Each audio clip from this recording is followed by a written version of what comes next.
prestigiar aqui essa conversa sobre Mário de Andrade com o Rui Castro e com o Tércio, o Jason Tércio. Ele não gosta muito do primeiro nome, então tem gente que fala Jason, tem gente que fala Jason, e ele prefere ser chamado de Tércio.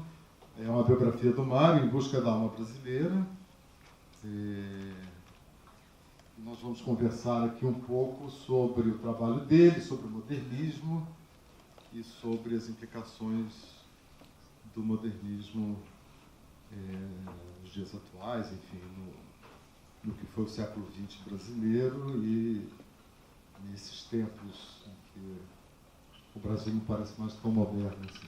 Rui, Tércio.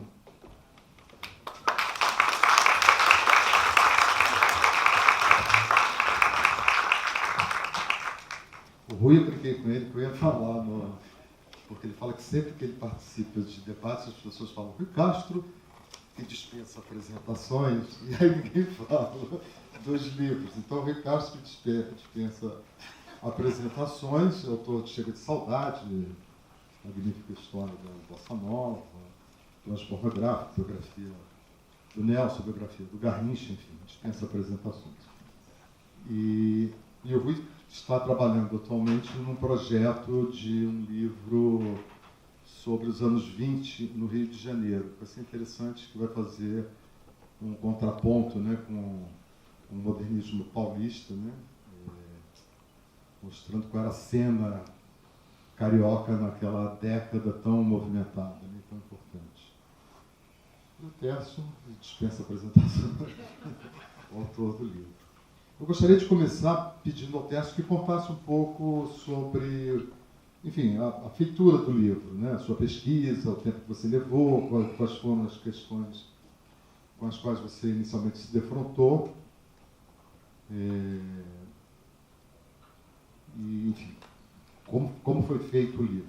Só um parênteses, não mencionei, mas todos sabemos aqui, é um evento, uma parceria da Folha, né, do projeto Diálogos Folha, com a editora Sextante, que é a editora do livro. Ok, obrigado, Marcos. Boa noite a todos. Bom, eu acho que esse evento aqui poderia se chamar 2022, o ano que já começou, né? Porque nós vamos ter aí um 2022 extremamente quente, né? Com o centenário da semana, bicentenário da independência, centenário do 18 do Forte, centenário da Pedra Fundamental de Brasília e eleições presidenciais, Copa do Mundo. Então vai ser um ano fantástico. Então é bom que comece com bastante antecedência, né? Bom, esse livro ele demorou cerca de 10 anos para ser feito e eu acho que ele saiu no momento exato, né? Porque, ao contrário de muitas biografias, né, que têm sido publicadas em termos de metodologia, eu não pude contar com entrevistas, né, com amigos do Mário de Andrade, porque, evidentemente, 99,9% já estavam mortos e eu nem me preocupei muito em procurá-los, até porque eu tive a sorte de encontrar ainda vivo, né, o Antônio Cândido, que vale por 100 fontes, né, além de entender tudo de literatura.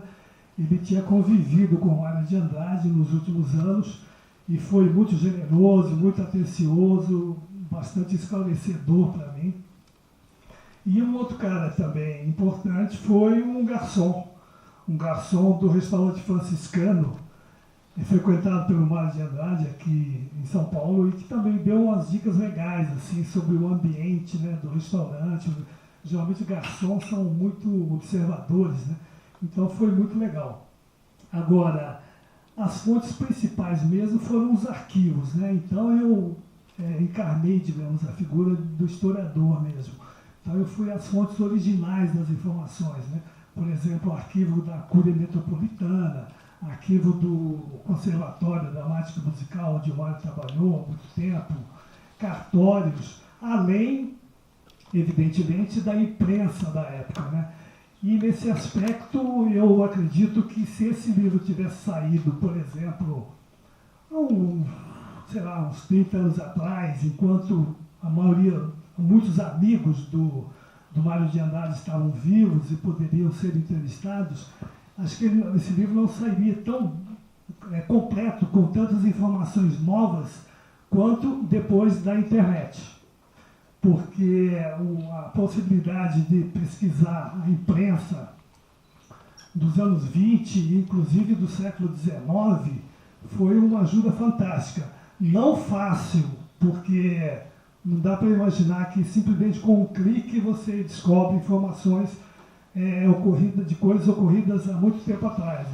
O cuidado que o pesquisador deve ter quando consulta a imprensa da época é o mesmo cuidado que todo mundo deve ter quando consulta um arquivo qualquer, né? Então, às vezes, eu demorei assim, meses para conferir uma informação, principalmente sobre a família do Mário de Andrade, né? Que é um dos aspectos menos conhecidos do Mário de Andrade. Né? Os livros que existem falam do pai dele muito de passagem, não fala da avó paterna dele, que é uma figura muito interessante, e que eu gostei muito, até comecei a traçar uma espécie de genealogia quase, né, do Mário de Andrade. Bom, essa foi a metodologia. E na medida em que eu ia pesquisando, eu fui descobrindo uma série de informações que desmentiam, né, as versões oficiais que existem a respeito do Mário de Andrade. Né? Então, nesse aspecto, eu considero que fui muito feliz. Mas não considero que essa seja uma biografia, digamos, definitiva ou completa, né, digamos, porque o Mário de Andrade é uma figura, como eu digo na introdução, é um oceano. Então, muito possivelmente, poderão ser encontradas outras coisas, outras informações. Eu até digo que eu não concluí o livro, digamos, eu interrompi, porque até na fase já de produção do livro, eu descobri informações super interessantes, como a terceira fase da antropofagia, né, do Oswald de Andrade, e um poema inédito, porque só foi publicado numa revista, né, da época, um poeminha inédito do Mário de Andrade.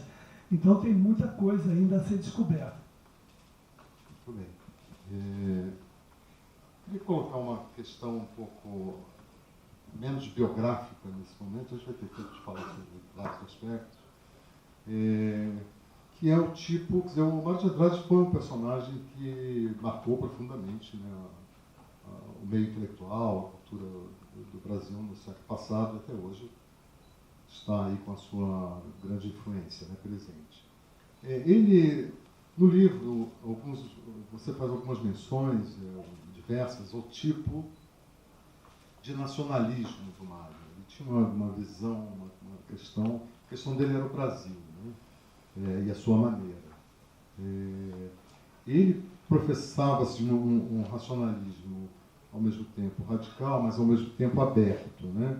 Ele queria abrasileirar o Brasil e, ao mesmo tempo, ele dizia que ele era você tem essa frase no livro que eu achei interessante, um nacionalista que não teme a concorrência estrangeira, né?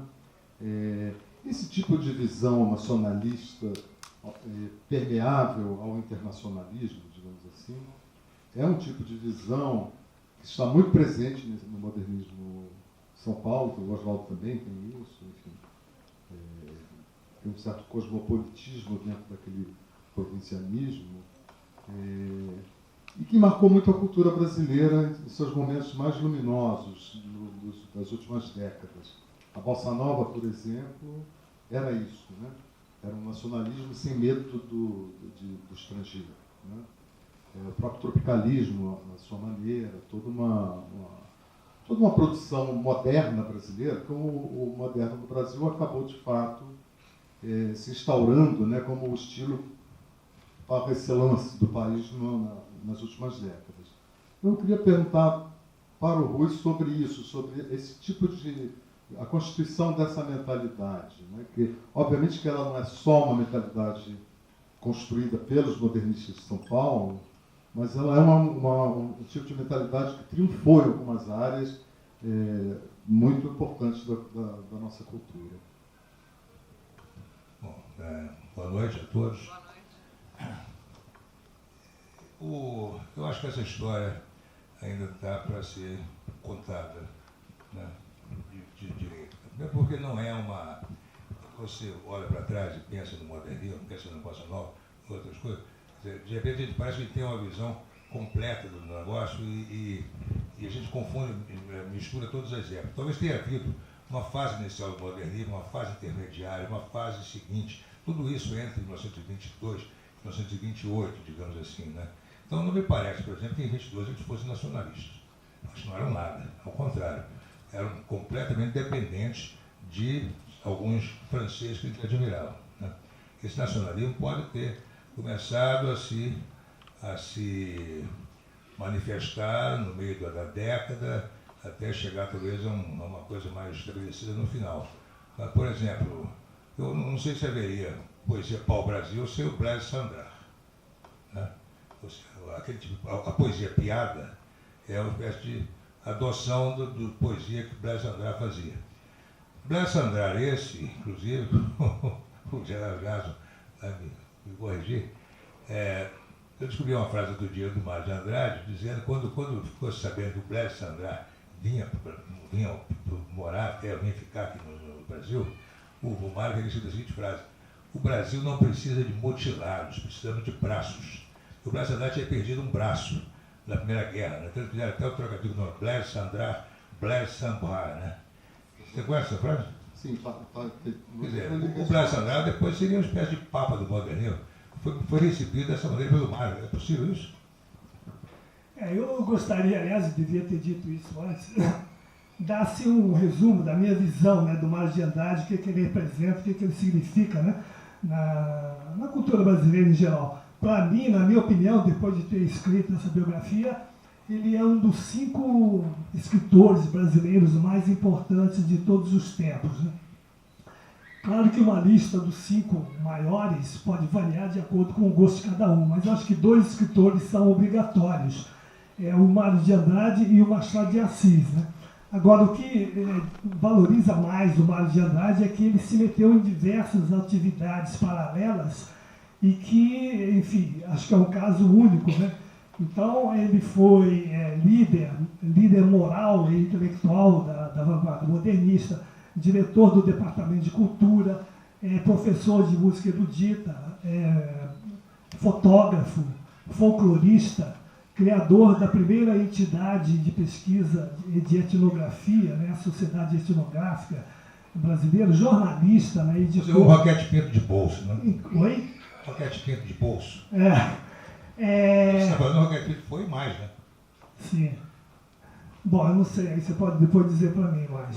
Mas, então, além disso, foi um cara que viajou muito pelo Brasil, né, por longas viagens, por exemplo, a Amazônia durante 3 meses, Nordeste 2 meses, cidades históricas de Minas, ao Rio de Janeiro várias vezes, onde ele inclusive morou, né, durante muito tempo. Então, um cara assim que teve uma versatilidade enorme, uma grande curiosidade intelectual. E como se não bastasse, foi um católico, ortodoxo, ao mesmo tempo festeiro, carnavalesco, com uma vida sexual bastante polêmica, né? Então conseguia conciliar os prazeres da carne com os prazeres do espírito, né? Então, com isso, ele, com essa vida assim, totalmente, enfim, variada e ampla, ele conseguiu intelectualmente formar um painel, né, da cultura brasileira. Ele publicou em vida 22 livros, deixando muita coisa inédita. Hoje em dia existem cerca de 55 livros do Mário de Andrade, né, abrangendo principalmente 5 temas na área de não ficção, né? Música, folclore, patrimônio histórico e artístico, literatura e artes plásticas, né? Então eu acredito que ele é o responsável, digamos, pela cultura brasileira em sua fase de construção, né? As primeiras décadas do século XX, e que está aí até hoje. Na verdade, hoje, quando a gente vê toda essa diversidade cultural brasileira, né, de norte a sul, a fusão de música folclórica com música popular, etc., isso aí tudo foi plantado, digamos assim, pelo Mário de Andrade, ele que idealizou isso. Então, o papel dele nesse aspecto é fundamental. Agora, em relação à visão nacionalista, há alguns historiadores que consideram que enfim, a postura dele mais voltada para o Brasil começou em 1924, Mas, na verdade, ele sempre foi um cara que priorizou a cultura brasileira desde muito jovem. Por exemplo, em 1919, ele foi às cidades históricas mineiras para fazer uma pesquisa sobre a arte religiosa, né, barroca, e fez uma conferência, inclusive, e falou assim: eu não me importo que as pessoas queiram ver Paris, só gostaria que gostassem também de ver as vielas da Bahia, do centro do Rio de Janeiro, de Minas Gerais. Então, ele sempre manteve essa postura de equilíbrio, né? Valorizando a cultura brasileira prioritariamente, mas sem desmerecer e sem absolutamente, pelo contrário, valorizando muito a cultura europeia. Enfim, ele assinava revistas, enfim, assinou revistas internacionais durante a vida toda. Então, ele foi, talvez, do grupo modernista, o que mais manteve esse equilíbrio, né? entre a cultura estrangeira e a cultura nacional. Porque, na verdade, na minha opinião, essa questão do nacionalismo, né, que surgiu durante a semana de 22, né, porque os opositores conservadores diziam: não podemos imitar, né, a cultura europeia. Eu acho, hoje, visto à distância, eu acho uma grande bobagem. Porque, na verdade, todo o movimento cultural ele surgiu em determinado país e se espalhou. Isso desde a Renascença, né? A Renascença surgiu no século XIV na Itália e depois se espalhou pela Europa toda, né? E eu vejo, inclusive, que esse ranço nacionalista provinciano que havia entre os modernistas era uma coisa mais de país periférico, né?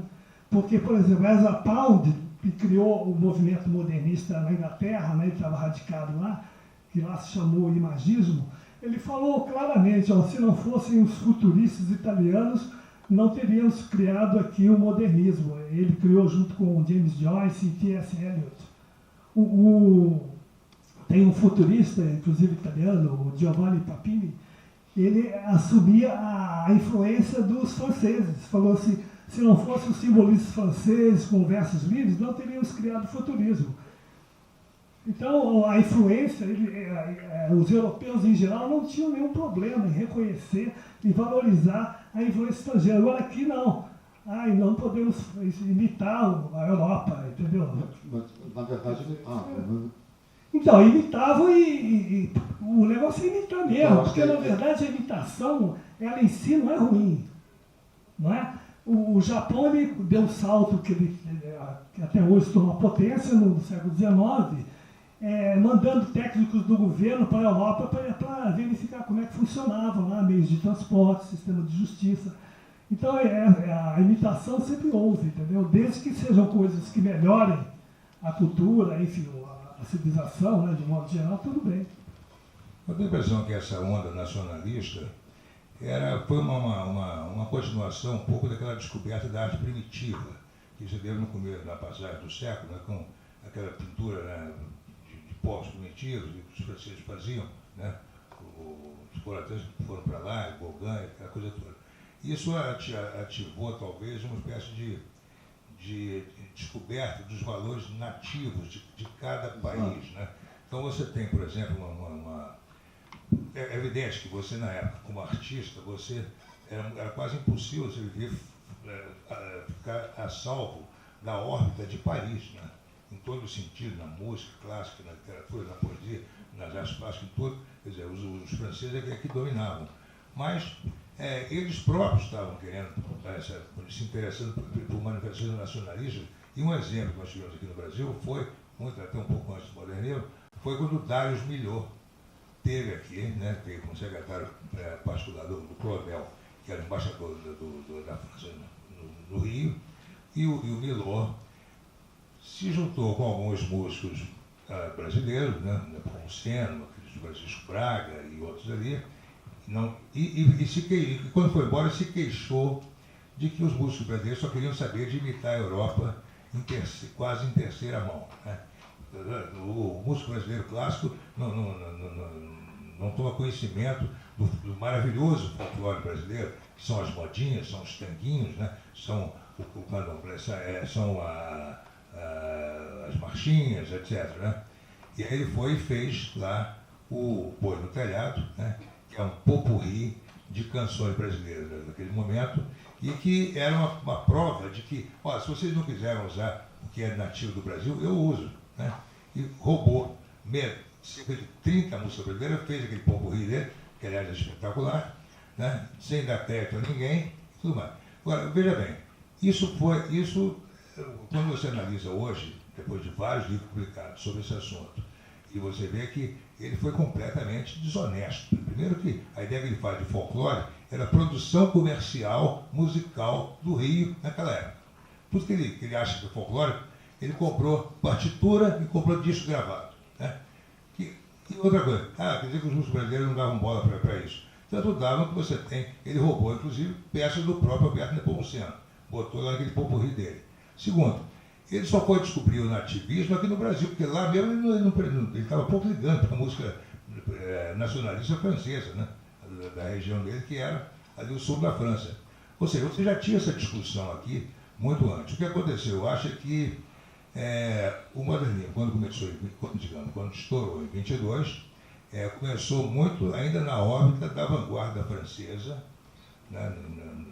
Principalmente na coisa do discurso, porque você não tem a poesia, mais ou menos, você não tinha nenhum romance importante, você só foi ter romance modernista em meados da década. Né? O modernismo não apresentou nada importante em romance em 22, em teatro zero, aliás, durante toda a década, em música dependeu basicamente do Villa-Lobos, né? E em matéria de artes plásticas, realmente tinha alguma coisa diferente, mas nada a ver com o nacionalismo. Tudo a ver com os nossos pintores de vanguarda em 22 iriam ser pintores franceses. Eu considero que assim, a questão nacionalista talvez não seja esse o melhor termo. A questão da identidade brasileira, do que é ser brasileiro, do que é a cultura brasileira, era uma questão que já vinha décadas antes, do século XIX. Quando se aproxima o centenário da independência, essa questão se coloca de uma maneira mais enfática. A discussão do que é ser brasileiro, do que é cultura brasileira, a questão da temática local. Então, por exemplo, o Oswaldo destacava a pintura do Almeida Júnior, valorizava a temática local. Ainda que formalmente fosse uma pintura realista, sem grandes ambições formais, ele valorizava por ser uma pintura que retratava o caipira, que retratava... Então a questão da temática local já estava presente há muito tempo. Os grandes pintores acadêmicos. Antes, exatamente. Então era uma questão que já vinha, então essa discussão sobre o que é ser brasileiro, qual é o nosso tema, como se diferenciar, não como negar a cultura europeia, mas como adquirir uma perspectiva cultural própria em face da cultura europeia, que culmina no estalo do Oswaldo com a antropofagia. Inventado pelo Vicente Reis Monteiro, em 1920. Então, essa é uma questão que estava presente. Eu acho que, quando eu fiz aquela pergunta, é o seguinte, eu acho que o Mário, eu acho que muito desse modernismo de São Paulo, a meu ver, nas artes plásticas, de fato, foi... Assim, os quadros da Anitta são da época das primeiras composições também do Villa-Lobos, são de 16, 15, 17. O que foi mostrado e causou escândalo na semana da Anitta eram trabalhos feitos 5 anos antes, 6 anos antes. A Anitta não provocou nenhum escândalo na semana. Não, um monte de bilhetinho. Antes, como uma O Lobato foi na semana? O Lobato visitou a semana? Não, claro que não. Não, é inimigo ferrenho. Ele era contra. Mas o que eu queria dizer é que o Mário foi um ideólogo do Brasil, entendeu? Independentemente da qualidade da poesia dele, que aliás é irregular, mas é boa também, independentemente da contribuição direta que você está mencionando, o livro tal, o romance tal, ele foi um ideólogo do Brasil, da cultura brasileira. Então, nesse sentido, que eu acho que formulou-se ali toda uma ideia de que o Brasil teria uma vocação moderna e teria como, sem abrir mão do estrangeiro, também não abrir mão de si próprio. Entendeu? Nesse sentido que eu acho, não que você tenha uma linha direta entre o modernismo e a bossa nova. Com o tropicalismo tem praticamente direta, porque é o Rei da Vela, todos citam Oswald de Andrade, a questão da antropofagia, enfim. Evidentemente que aquilo ali, não estamos aqui 100 anos já quase depois da semana, que aliás a semana foi um marco, não acho que a semana seja uma coisa tão importante assim. Mas 100 anos depois da semana, não por acaso estamos aqui falando desse assunto. Eu acho que de fato teve uma influência muito grande e acho que pessoalmente vejo no Mário o grande ideólogo desse Brasil moderno, dentro de uma chave que eu acho até mais conservadora. Eu acho que o Oswaldo, com todas as suas questões lá, eu acho que ele tinha coisas mais arrojadas, digamos assim. Eu queria só acrescentar um negócio. Essa é a questão que eu queria ter feito, que eu formulei mal no início. Tem uma historinha interessante a propósito de nacionalismo, né? O Mário de Andrade, na viagem que ele fez à Amazônia, ele foi com a dona Olívia Guedes Penteado e duas garotas, uma delas Dulce, que era filha da Tarsila do Amaral. E aí eles estavam em Belém, aí foram dar um passeio na ilha de Marajó. E aí estavam passeando lá, e as duas garotas eram bastante viajadas, né? Conheciam bem a Europa. A Dulce, inclusive, tinha estudado na Inglaterra e tudo. E aí, olhando lá a paisagem, uma delas viu semelhança com a Escócia. Aí ela falou, né, pro Mário, isso aqui me lembra a Escócia, né? Ele ficou puto na vida. Que Escócia? A Escócia tem Jaçanã, a Escócia tem garça, né? Então essas coisas ele levava muito a sério, essa coisa da Brasil. Você acha que ele nunca saiu do Brasil, afinal? Isso daí é realmente um grande mistério, entendeu? Aliás, uma das explicações meio de brincadeira que dava é que ele queria ser conhecido como o único intelectual brasileiro da época que nunca tinha ido à Europa, né? Mas é incrível porque os amigos que iam sempre convidavam ele para ir, vem para cá, você tem hospedagem de graça, não é tão caro, mas ele dava prioridade mesmo a viajar pelo Brasil. Ele disse que adiantava ele conhecer a Europa e não conhecer Mato Grosso, por exemplo, entendeu? Mas ele teve a oportunidade, inclusive, de ir à Europa sem gastar dinheiro do bolso. Quando ele era diretor do Departamento Municipal de Cultura, ele foi convidado por uma instituição na França, né, para participar lá. Estava havendo a Feira Mundial e também um congresso internacional de etnografia, assunto do qual ele era grande, enfim, pesquisador e tal. E ele poderia ir como diretor do departamento, né, sem pagar passagem e tal, e ele preferiu mandar dois assessores, né, mesmo na época, ele com aquela desculpa, estava cheio de trabalho e tal. Nos Estados Unidos também convidaram ele várias vezes, né, ele nunca foi. Ele não dava, às vezes, nem explicação, dizia simplesmente que não queria ir, pronto. Mas no fim da vida ele dizia que estava com uma certa fobia, né, de viagem, né, que às vezes até para ir para a chácara do tio dele, ali perto de Araraquara, ele ficava assim meio tenso, né. Mas isso daí é uma questão talvez de personalidade, entendeu? É um dos mistérios, porque o Mário de Andrade, uma das frases dele foi a seguinte: eu sou um vulcão de complicações, né? E a outra frase também interessante dele é: eu nunca consegui saber quem eu sou. Então eu acho que isso daí é muito um dos exemplos, né? Essa recusa a viajar para a Europa. Ele talvez tivesse até um receio de, indo à Europa, né, perdeu o amor profundo que ele tinha pelo Brasil, né? Porque Macunaíma, né, o romance, tem uma frase lá em que o Macunaíma e os dois irmãos dele estão planejando ir à Europa atrás da mulher Quitã, né, que tinha sido apoderada por Pietra lá. Enfim, estavam querendo ir para a Europa. E aí, de repente, resolvem discutir isso, e aí o Macunaíma fala: não vamos à Europa, não. A civilização europeia pode corromper a integridade do nosso caráter, entendeu? Então é uma frase que talvez pudesse ser dita pelo Mário de Andrade, eu acredito. ele tinha acho que esse receio mesmo de...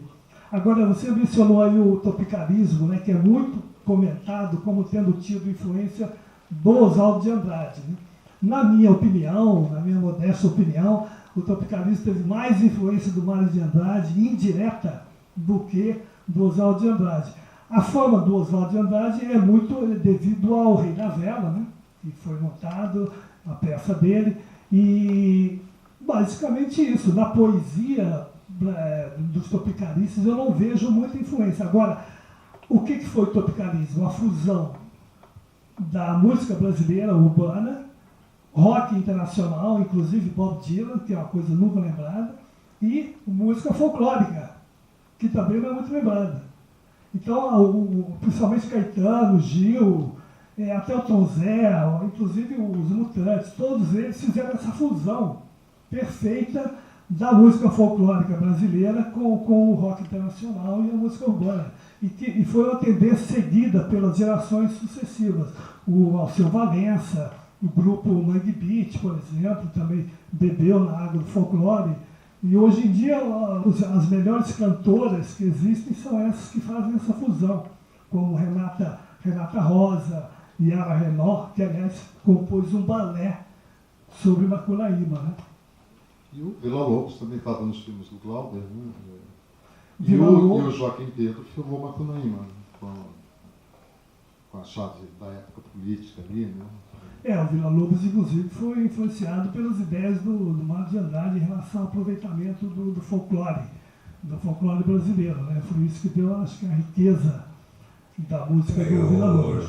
Desculpa, mas o Villa-Lobos viajou pelo país inteiro desde 1906. Quando o Mário de Andrade estava ainda lá na casa dele, o Villa-Lobos, que era muito mais velho, estava viajando no país inteiro e fazendo as coisas mais espantosas, né? Entre as quais descobrindo uma língua, um idioma indígena totalmente perdido na mata da Amazônia, coisa parecida, em 1910, nem os índios mais sabiam mais aqueles sons. Aí até o cara perguntou, mas peraí, nem os índios sabiam, como é que o senhor descobriu? Porque os papagaios aprenderam com os índios e passavam voando em cima, falando aquela língua. Eu tomei nota de tudo, aqueles cantos todos. Estou brincando, olha só. É isso que me intriga. Eu sou grande fã do Jason, de vários livros dele, principalmente do livro do Mário, né, que ele sabe que eu sou grande admirador desse livro. O que eu acho só é que, de pelo menos 50 ou 60 anos para cá, estamos andando em círculos, né, em matéria de Mário de Andrade, Oswaldo de Andrade, semana de 22, mais ou menos que repetindo as mesmas histórias dessas ideias bastante complicascadas a partir de 1942, pelo próprio Mário e pelo Oswaldo principalmente, sem talvez fazer justiça até ao temperamento polêmico deles. Então, o Mário, por exemplo, que passou a vida criticando todo mundo, né? Ele queria ensinar todo mundo a fazer coisa, está errado isso, está errado aquilo, não sei o quê, né? Sendo até bastante injusto com várias pessoas, né? Você teve, até me deu de citar alguns aqui. Uma frase dele sobre Machado de Assis, né? Se adoro a obra de Machado como arte, pouco encontro nela como lição e detesto o homem que ele foi. Bom, se detestar o homem Machado de Assis, né?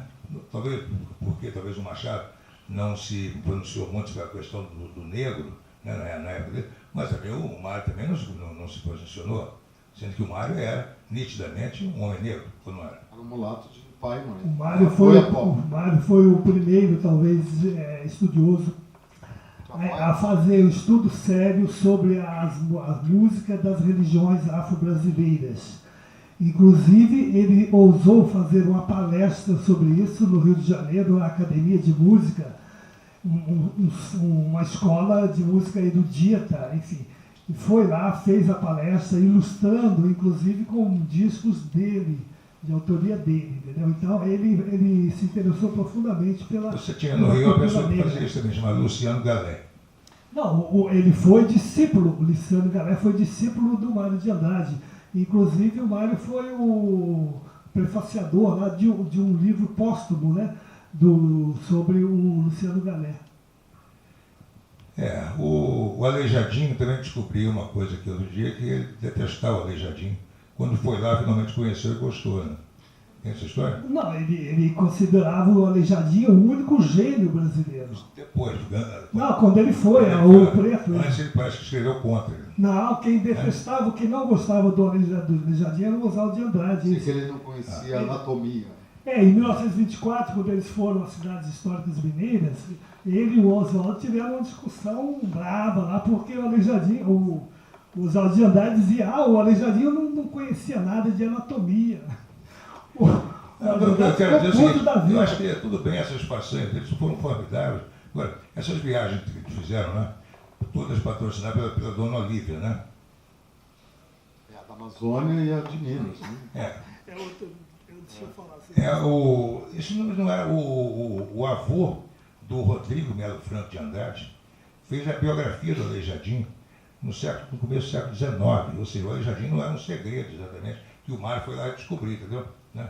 Ou seja, o Edgar Roquette Pinto, que era etnólogo, antropólogo, sociólogo, historiador, músico, pianista, folclorista, cineasta, fotógrafo, escritor, etc., se juntou à expedição do Rondon em 1911, sabe, passaram 6 meses na floresta, sabe, é uma história espetacular, em que ele fez tudo isso, fizeram contato com tribos que nunca tinham sido contratadas, os Yanomamis, etc., e voltou a escrever um livro, Rondônia, que é um livro quase equivalente aos Sertões, em matéria de descoberta do Brasil. Então, de repente, as viagens que o Mário fez me parecem muito mistas, comparado com essas que o Roquette Pinto fez. Eu não estou querendo desmerecer, eu estou apenas tentando mostrar aqui que é preciso talvez ter um pouco de, para fazer justiça ao Mário, né, tentar cobrar um pouco dessas certezas, né, que ele aparentemente era repleto delas, né, e sempre cobrando muito todo mundo, sendo que ele também podia ser cobrado de vez em quando. Sem dúvida. Aliás, estamos aqui para não só falar bem, mas falar mal também do Oswald de Andrade. Agora, eu queria retomar uma frase que você falou aí, né, que as viagens foram patrocinadas pela dona Olívia, que é Penteado, porque eu acho que um dos grandes equívocos que se cometem, inclusive os historiadores do modernismo, a respeito da Semana e do modernismo, é que o modernismo já foi financiado pelas oligarquias paulistas, né? Que a Semana foi patrocinada pela aristocracia do café, inclusive um teórico, ensaísta que eu respeito muito, José Guilherme Melchior, gosto muito, leio muito ele escreveu literalmente, né, o modernismo nasceu nos salões dos Prados e dos Penteados. Então ele está se referindo, evidentemente, ao Paulo Prado e à dona Olívia Guedes Penteado. Esse equívoco nasceu a partir da vaquinha que os amigos do Paulo Prado fizeram, né, para bancar a organização da Semana de Arte Moderna. Porque, enfim, evidentemente precisaria de uma grana, e aí reuniu esse grupo de amigos. Mas foi uma merreca o que eles deram, não chegou a um conto de réis. Equivalente hoje a mais ou menos 10 mil reais, 11 mil reais. Na época era equivalente a uma passagem de segunda classe, né, de navio para a Europa. E esses caras estavam acostumados a ir todo ano, de primeira classe. Então foi uma mixaria, né? Isso em primeiro lugar. E segundo, havia uma filantropia muito comum, né, nas elites brasileiras, não só em São Paulo, mas no Rio, porque não havia ainda políticas públicas relacionadas à assistência social, essas coisas. Então eles davam dinheiro para a reforma de hospitais, de igreja, para, enfim, Natal dos Pobres, flagelados do Nordeste, entidades assistenciais. Então essa graninha que o Paulo Prado arrecadou foi mais um trabalhozinho de filantropia, entendeu? Que eles deram e depois não tiveram nenhuma relação mais com o grupo modernista. Nenhum dos contribuintes teve absolutamente, com exceção do Paulo Prado, que se tornou amigo de todos até o fim da vida, né? E depois, outro motivo dessa visão é que a semana foi realizada no Teatro Municipal, né? Porque era o templo da elite, evidentemente, onde se realizavam as grandes óperas internacionais, os concertos mais caros. Mas o Teatro Municipal realizava também festas, baile beneficente, realizava cerimônias cívicas, vários eventos assim que eles alugavam para entidades de modo geral. Então a semana foi apenas um desses eventos, isso aí eu deixo bem explicado no livro, né? E o terceiro motivo é que o Paulo Prado participou de projetos editoriais da semana, né? Da revista Claxon, da revista Nova e tudo, mas ele não apitava nada, ele só dava a contribuição financeira. A decisão era igualitária e tal, então não teve nada a ver. Eu acho que o movimento modernista foi um movimento essencialmente de classe média. Já, olha só, efetivamente falando... Desculpe, só concluir um pouquinho. As viagens que o Mário fez foi todas bancadas com grana dele. Quando ele foi à Amazônia, ele pediu emprestado dinheiro para o irmão dele, porque a viagem não estava prevista. Foi um convite que a dona Olívia fez. A dona Olívia era uma ricaça que tinha tempo de folga, à vontade, e ela convidou ele para ir. Ele pretendia ir ao Nordeste, então estava juntando dinheiro para ir, mas o convite era irresistível, né?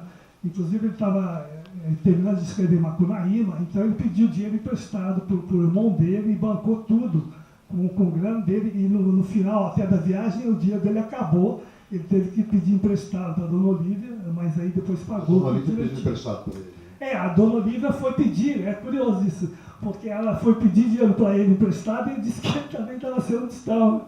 Aí só na parada seguinte do navio que ela foi ao banco, aí depois ela emprestou para o Olha só, eu não vejo nada demais no Mário, o próprio Oswaldo e outros, né, que passearam pelo país com a despesa da dona Olívia.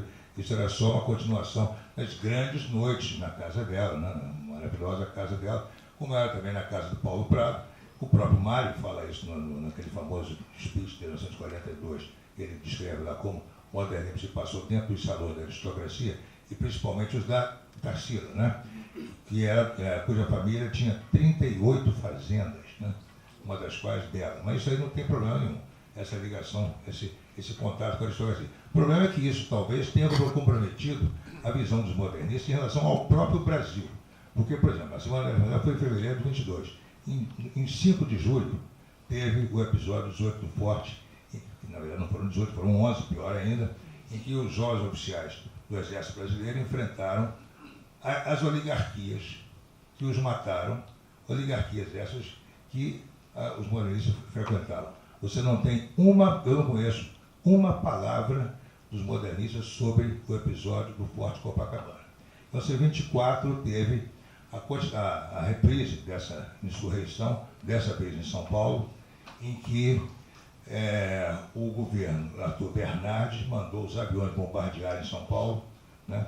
Para começar, que quando houve a tomada de posições, né, pelos tenentes, jovens oficiais, contra a oligarquia em 24, o Menor Del Pica foi o primeiro a sair correndo, o Oswaldo foi o primeiro a sair correndo para a Tarsila, para as suas fazendas, para se protegerem, né? O Clécio André estava em São Paulo, eles levaram o cara para a fazenda. O Menor também foi, o Menor já foi direto com o Washington Luiz, que foi se esconder também. Ou seja, também, depois houve o bombardeio monstruoso de São Paulo, né, em que grande parte da cidade foi destruída, centenas ou milhares de pessoas morreram, bombardeadas pelas pessoas do status quo com quem os modernistas se davam. Então, quando veio 30, principal, bom, aí o Washington Luiz, por acaso, foi padrinho de casamento do Oswaldo e Tarsila, né? Isso é uma coisa interessante, para você ver o grau de intimidade. Menor Del Pica, modernista de primeira hora, era redator político do jornal Correio Paulistano, o que significava, na prática, editor-chefe do jornal, e esse jornal era praticamente escrito e fechado e avalizado pelo governador de São Paulo. Palácio dos Campos Elíseos. O Menor Del Pica levava o editorial do jornal para o Washington Luiz avalizar o serviço estava certo, né? Esse jornal foi o principal veículo modernista em 22 e nos anos seguintes. O Júlio Prestes, candidato, né, com que o Washington Luiz tentou romper o trato com os mineiros, né, da República do Café com Leite, que determinava uma alternância de poder entre os paulistas e os mineiros. Então você teve o Arthur Bernardes mineiro em 22 para 26, o Washington Luiz 26 para 30 paulista, Então ele deveria ter devolvido o país em 30, 34 para Antônio Carlos Mineiro. Não, resolveu botar o prefeito de São Paulo, rompendo um acordo que já vinha desde o começo da República. Por causa disso, houve uma insurreição, né? Os paulistas, os gaúchos, os mineiros e os paraibanos marcharam contra a capital e derrubaram Washington Luiz. E o Júlio Prestes, né? o que seria o presidente eleito, que não chegou a tomar posse, amigo íntimo de todos os modernistas, né? Amigo íntimo do Oswaldo, inclusive, né? Ou seja, também o que aconteceu, que o movimento de 30, na verdade, foi quase que um movimento contra o modernismo, né? Porque eles eram todos ligados àquela turma que estava no poder. Então, quando eu vejo, entre as inúmeras façanhas atribuídas à Semana de Arte Moderna, uma associação com a fundação do Partido Comunista em 22, nem poderia ter, o Partido Comunista seria rigorosamente contrário a tudo que os modernistas defendiam em matéria de política, né? Os modernistas estavam rigorosamente alinhados com a República do Café com Leite, com as oligarquias paulistanas do café e do escravagismo, pouco antes. Isso, infelizmente, aconteceu. O próprio Mário, em 42, observou que faltou isso ao modernismo, uma preocupação social, né? Enquanto ficava preocupado em destruir o soneto e a colocação de pronomes, havia outros assuntos mais importantes que eles não deram bola, mas que outros escritores estavam até se ocupando deles. Só pegando um ponto aí que você falou para concluir aquela história da relação, né, do modernismo com a aristocracia rural. Ainda estou com fome. Desculpe, é rápido, tá? Na palestra que o Mário fez em 42, né, que ele faz o balanço, ele diz claramente: nenhum ricaço nos acolheu, com exceção do Paulo Prado. Eles nos olhavam com desconfiança e com irritação. Então, a alta burguesia mesmo, na verdade, eu diria que eles converteram, né, muitos membros da... Eu acho que o Mário foi ingrato. O Washington Luiz o acolheu muito bem. Desculpa. A família Amaral... O grande rico, no caso do grupo modernista, era, evidentemente, o Oswaldo de Andrade, né? Um novo rico. Ele não era rico de tradição, né? O pai dele era, enfim, agente imobiliário, tinha muitos imóveis e tal. Mas é curioso que nem o pai do Oswaldo de Andrade contribuiu com aquela vaquinha para a realização da semana, né? Ficou totalmente chapado. Aliás, acho que ele tinha até morrido já, não sei. Mas, enfim... mas o Oswaldo de Andrade, que era o rico, né? Então ele sim era amigo do Washington Luiz, e era amigo do pessoal do PRP, inclusive Júlio Prestes, né? Agora, o Mário de Andrade, ele não era politizado, né? Como nenhum membro do grupo modernista era politizado. O próprio Menotti, ele, quando resolveu se politizar, ele aderiu, né, totalmente ao PRP, depois virou deputado e tudo. Agora, o Mário de Andrade, até por influência do irmão dele, que era político, seguiu carreira política, ele foi filiado ao Partido Democrático, né, que foi um partido que surgiu... o Mário, né? O Mário, então. O Partido Democrático foi uma dissidência do PRP, e tão conservadora quanto. Né? Só depois de 30 é que o Partido Democrático teve uma atitude um pouquinho mais liberal. Sim, agora, no caso, quando houve a Revolução, o golpe de 30, né, o Partido Democrático apoiou, porque, afinal, era um partido de oposição, né, o Washington Luiz. Então, digamos, o Mário até ele se filiou ao partido, mas ele falou claramente, quando ele se filiou, né, eu vou aderir, mas quando vocês chegarem ao poder, eu vou ser contra. Né? Bom, eu fiz um livro sobre a semana e teve uma reimpressão recente e eu li, entrevistei uma pessoa que eu acho muito importante, que o Rui também conhece, que fez uma análise mais histórico-sociológica desse momento, que é o Berriel, Carlos Augusto. Não é isso? Berriel da Unicamp. Ele tem uma interpretação muito fina no livro sobre essa relação do modernismo de São Paulo com as elites. Primeiro, as elites não são um bloco unificado, que todos os ricos estão juntos e pensam a mesma coisa. Né? A gente vê hoje no Brasil, isso é passandia, mas eu digo, a gente vê hoje no Brasil uma parte da elite que predatória. Você tem uma outra parte da elite que quer preservar, quer fazer aquilo, está comprometido com a educação. Enfim. Não existe uma única elite como um bloco monolítico. Né? Eles, evidentemente, estavam ligados à elite de São Paulo, que, por sua vez, era a elite, se transformava na elite mais rica do Brasil. A família Prado era a família mais rica do Brasil. E tinha uma tradição intelectual, era uma família era um tipo de elite sofisticado, que a gente não conhece direito.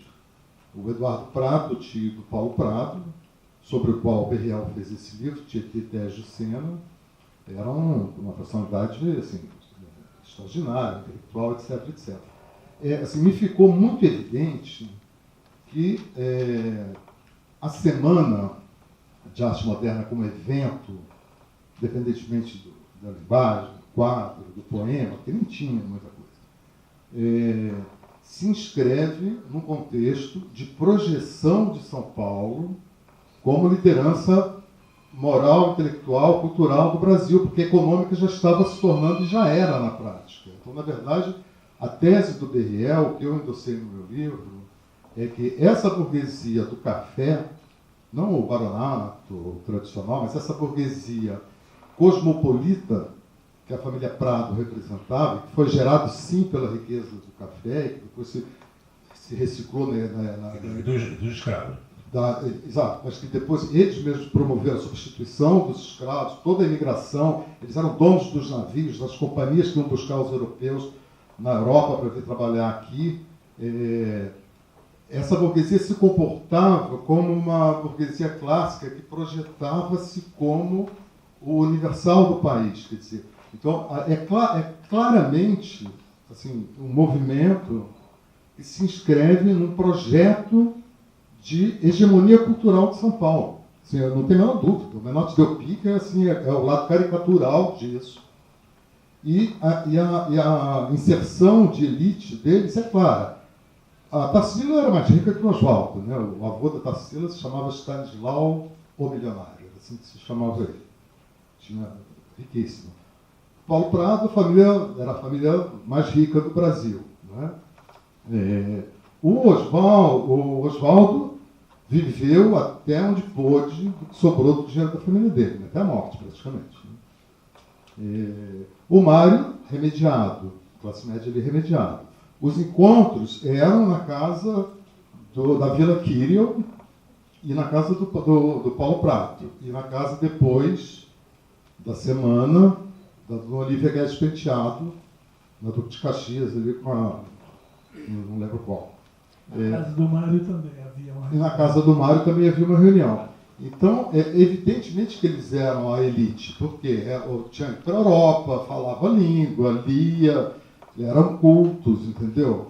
E eu acho que as interpretações da Semana, ao longo do tempo, que a Semana, tem aquela frase do Ferreira Goulart, né? A crase não foi feita para humilhar ninguém. Né? A Semana também não, embora, enfim,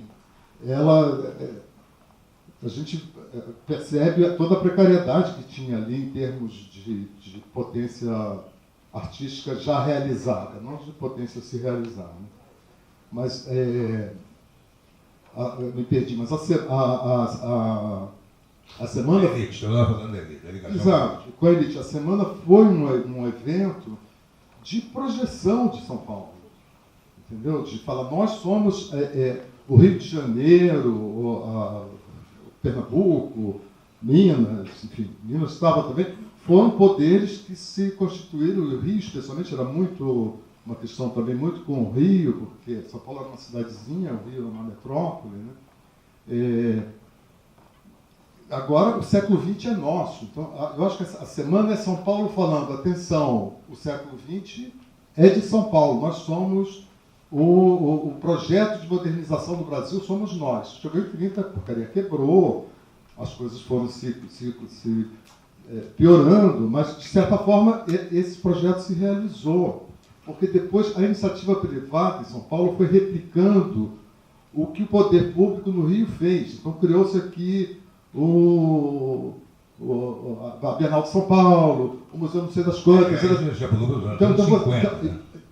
Não, mas eu estou falando do século XX. Acho que a semana é um episódio, assim, tipo, pontapé inicial e depois que a história vem. A semana é o... Pra mim, assim... Agora é curioso, né? Então eu não acho errado relacionar o modernismo de São Paulo com a elite paulista. Não a elite toda. Então, mas é que a elite paulistana, digamos, cultivada, né, com sensibilidade cultural, que essa elite tivesse um projeto cultural também para o Brasil, coisa que seria a primeira e única vez, porque a elite está falando, sim. Do Prado, sem dúvida. Há uma versão até de que a semana foi uma tentativa, né, de São Paulo de tirar a hegemonia cultural do Rio de Janeiro. Eu acho que no início... Isso aí não existiu absolutamente. Porque, olha só, quem conheceu a Anita Malfatti em 1917 foi o Di Cavalcanti, que já morava aqui. Quem teve a ideia de que ela fizesse uma exposição, a famosa exposição que fez o Lobato surgir contra ela, foi o Di Cavalcanti. Quem apresentou a Anita Malfatti para Oswaldo de Andrade foi o Di Cavalcanti. Quem, anos depois, teve a ideia de fazer uma semana de arte moderna foi o Di Cavalcanti. Quem foi falar com o Paulo Prado na realização da semana, instruído pelo Graça Aranha, foi o Di Cavalcanti. Ou seja, então, houve um carioca que... Mais de um. A semana era cheia de cariocas. O que o Di veio fazer em São Paulo? Não, porque ele estava... São Paulo já tinha um puta mercado de arte, embora não parecesse. Ele veio estudar, não tinha. Não tinha nem uma galeria em São Paulo. Não tinha galeria, não tinha mercado. Não tinha galeria, mas tinha lugar de exposição. Ele veio da família dele. O Di Cavalcanti era um malandro, não gostava de estudar. Ele tinha que estudar direito. Lá no Rio, ele passava dia e noite na rua. Era amigo de todo mundo já, sempre foi super social, conhecia todo mundo. A família dele obrigou ele a ir para São Paulo para estudar direito. Ele veio, passou um ano estudando. Também conheceu até o Oswaldo Andrade no curso. O Oswaldo Andrade também estava 10 anos estudando. Conseguiu completar o curso. O Di também não completou. Ele ficou por aqui. Embora viveu aqui e lá sempre. Né? Isso daí também é aquela velha história, né? De que, porque São Paulo que quis realizar a semana e o Rio veio a reboque. Na verdade, na minha opinião, a semana surgiu simultaneamente no Rio e em São Paulo e Rio de Janeiro, embora por iniciativa de paulistas, mas em 1921, quando a gente estava falando disso, né, um pouco atrás, quando o Mário de Andrade e o Oswaldo de Andrade foram ao Rio conversar naquela famosa reunião na casa do Ronald de Carvalho, ali já foi o primeiro contato, entendeu, de aliciamento. E da semana, evidentemente, participaram vários cariocas. Então é uma grande bobagem, eu acho, de que, porque São Paulo... Foi um movimento das duas cidades, até houve um grupo carioca da semana, né, formado por Sérgio Buarque, o Graça Aranha, etc. Carlos Carvalho, Ribeiro Couto, de Cavalcanti, Vila Lobos, né? Vicente Monteiro mandou... O poema do Manuel Bandeira, que não era carioca, mas era do Rio.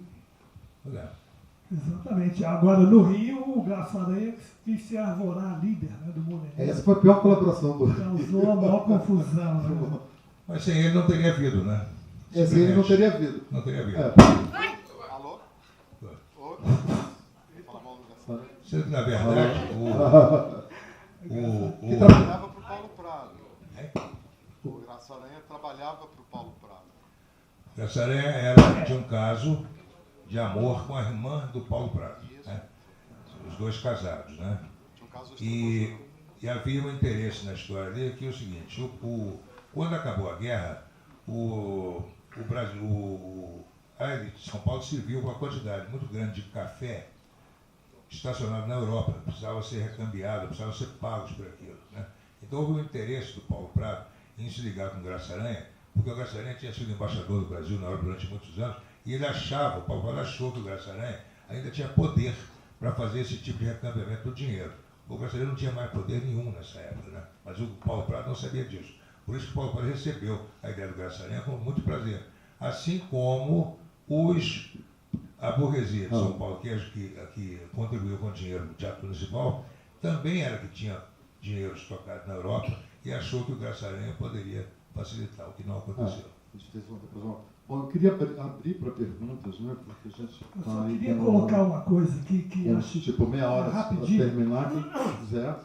Levanta o braço. E eu acho que é uma informação importante, acho que o Rui Castro vai talvez até discordar de mim, mas é um dos equívocos, né, que se comete em relação ao Mário de Andrade, é que ele ignorou o grande samba carioca, que ele ignorou Pixinguinha, ignorou Noel Rosa, e valorizou só o folclore. Eu já vi pessoas de alto nível citarem que ele ignorou Wilson Batista, ignorou Dorival Caymmi, não escreveu nada sobre o Carinhoso, entendeu? Então, acho que isso é uma visão, é um olhar do passado com o olhar do presente, porque esse pessoal todo ainda não era canonizado, na verdade, né?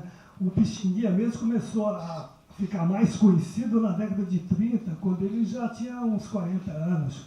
E o Noel Rosa morreu em 37, ficou mais de 10 anos totalmente esquecido, só foi reabilitado na década de 50, quando a Aracide Almeida começou a gravar um disco só com músicas dele, né? E havia uma infinidade de músicos bons na época, né? O próprio Pixinguinha, por exemplo, depois dos 8 Batutas, tinha um grupo instrumental, né, que era chamado de regional na época. Então havia ele, havia Benedito Lacerda, Luperce Miranda. Então todo esse pessoal, na verdade, se diluía entre aquela infinidade de cantores famosos. Foi uma fase riquíssima, né? E, em segundo lugar, para escrever sobre samba carioca, tinha que estar morando no Rio, porque as cidades brasileiras eram ilhas. Ninguém se comunicava. As informações sobre o que acontecia no Rio raramente chegavam. Por exemplo, músicos só ficavam conhecidos em São Paulo quando se apresentavam aqui, né? É claro que o Mário morou no Rio de Janeiro, né, de 38 a 41, mas foi uma época muito difícil na vida dele, né? Foi a época mais difícil que ele passou, porque ele chegou muito frustrado por ter saído do Departamento Municipal de Cultura. Ele arrumou um emprego como professor na Universidade do Distrito Federal. E 6 meses depois a universidade foi extinta. Ele arrumou outro emprego no Instituto Nacional do Livro. E o pagamento atrasava o tempo todo, ele tinha que viver de dinheiro emprestado. Havia a ditadura, né, do Estado Novo, havia censura do DIP. Ele morava num apartamento pequeno, de 2 quartos. Ele que sempre havia morado em casas grandes, com baratas, inclusive, né? Ele mudou depois para Santa Teresa. Então foi a fase mais difícil da vida dele. Agora ele adorava o samba carioca, cantava, decorava as letras das músicas, enfim. Mas escreveu sim sobre o samba carioca, escreveu sobre o senhor, escreveu um belo texto sobre o machiste, chamado A Originalidade do Machiste, escreveu sobre Chiquinha Gonzaga, escreveu sobre Ernesto Nazaré. Então, há vários textos. Nenhum desses que você citou fazia samba. Não, na verdade, samba, inclusive na época, não era nem denominado exatamente samba. Mas ele tinha uma coleção era de folclore. De samba, né? Por exemplo, a influência da cultura sertaneja era tão forte que há fotos, né, você sabe bem disso, do grupo do Pixinguinha vestido de caipira, do grupo do Noel Rosa também. Então, às vezes, havia shows coletivos no Rio de Janeiro, isso na década de 30, que o pessoal noticiava como uma tarde de folclore. O próprio samba estava ainda se afirmando, né? Era um gênero que ainda não estava totalmente consolidado, né? Então, tem que se levar tudo isso em consideração quando se cobra do Mário de Andrade, que ignorou o samba, né? E, evidentemente, se ele tivesse escrito alguns grandes ensaios sobre samba, iriam cobrar ele por não ter escrito sobre outra coisa, por exemplo, cinema. Eu já vi cineasta dizer, o Mário de Andrade não escreveu nada sobre o cinema brasileiro, só escreveu um artigo, entendeu? Como se houvesse um cinema brasileiro, né? O Roquete Pinto, por acaso, não só escreveu, como fundou o cinema educativo brasileiro. Ricardo, fala um pouco do seu projeto do Rio. Seu livro. Olha, tem a ver. Você está louco para falar isso? Então, não estou não. Desculpem Discorra sobre a superioridade da cultura carioca. Meu amigo Jason, né? Essa coisa do Mário, quer dizer, eu acho que essa canonização que se faz de Mário Oswald de Andrade devia ser, como se diria, relativizada. Vamos canonizar, vamos relativizar um pouco. Essa própria coisa do Di Cavalcanti aí, né? Que foi quem descobriu a Lita Malfatti, insistiu que ela fizesse a exposição. Apresentou a Anitta para o Oswald de Andrade, foi uma coisa importante. Anos depois, teve a ideia de fazer um festival de arte moderna, que depois se chamaria Semana. E foi quem instruído pelo Graça Aranha, procurou o Paulo Prado para vender essa ideia, o que, afinal de contas, permitiu a efetivação dessa ideia. Essa história é muito pouco conhecida. Eu aposto que 90% de vocês não sabia disso, né? Devem ter achado que o Mário de Leva inventou essa arte moderna. Mas isso é contado. No meu livro conta aí. Tudo isso que você falou aí tem no meu livro. Eu sei, mas isso não é terrível. Não, eu sei, isso não é novidade. Para nós, mas não é uma coisa que se diga com muita frequência. O que eu quero dizer é o seguinte, havia... Ótimo, pois é. O que eu quero dizer é o seguinte, havia um temperamento moderno já no Brasil, desde o fim da guerra, da Primeira Guerra, provocado muito até pela extrema facilidade que havia de você ir à Europa, né? Como é que você ia à Europa a partir de 1904, a partir de até 14 e depois de 18? Você ia para o cais do porto com a sua mala, entrava no navio, não precisava de passaporte, você comprava passagem dentro do navio, e era barato, você ia para Paris de graça, né? Então, houve uma enorme quantidade de intelectuais brasileiros entre 1902 e 1914, que moraram temporadas enormes na Europa. A guerra interrompeu um pouco esse intercâmbio.